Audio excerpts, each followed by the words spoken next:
माझं नाव आदित्य रोहित कोदरे. मी शिर्डीजवळ असणाऱ्या कोपरगाव येथे राहतो. मार्च 2024 साली झालेल्या 10वीच्या परीक्षेत मला 94.20% मिळाले आणि सर्वात जास्त मार्क्स मला सायन्स या सब्जेक्टमध्ये मिळाले. मला सायन्समध्ये 99 मार्क्स मिळाले. 8th स्टँडर्डपर्यंत सायन्स मला अजिबात आवडत नव्हतं. आई वडील दोघेही डॉक्टर असल्यामुळे ते मला प्रत्येक वेळेस म्हणायचे की तुला सायन्स थोडं तरी जमलं पाहिजे.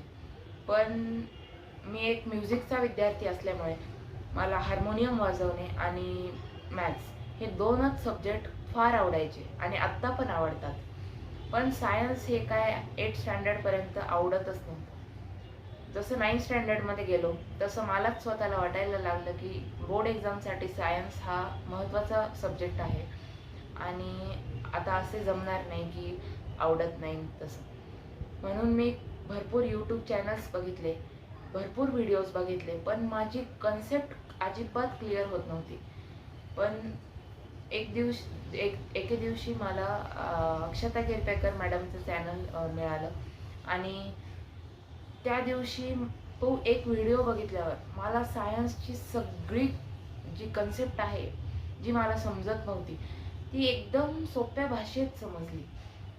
आणि मग मी पूर्ण 9th स्टँडर्डचं सायन्स मॅमच्या चॅनल थ्रू कंप्लीट केलं आणि जसं 10thमध्ये एंटर झालो त्या दिवशीच मी ठरवलं होतं की मॅमकडे ऑनलाईन क्लासेस लावायचे. मॅमकडे ऑनलाईन क्लासेस पण लावले आणि मॅमचं एवढं छान गायडन्स मिळालं की त्या गायडन्समुळेच आणि मॅमच्या शिकवण्यामुळे मला 99 मार्क्स मिळाले.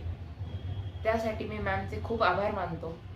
आणि जर कोणी पालक किंवा विद्यार्थी हा माझा व्हिडिओ बघत असतील आणि कोणत्याही पालकांच्या मनात जर अशी भीती वाटत असेल की आपल्या मुलाला किंवा मुलीला किंवा विद्यार्थ्यांना अशी भीती वाटत असेल की मला सायन्स जमेल का, मी सायन्समध्ये पास होईल की नाही, तर तुम्ही माझं उदाहरण बघून निर्धास्तपणे आणि बिनधास्त किरपेकर मॅडमची ऑनलाईन क्लासेस जॉईन करू शकता आणि तुमची जी भीती आहे सायन्सच्या विषयी ती माझ्यासारखी तुम्ही घालवू शकता. आणि थँक्यू.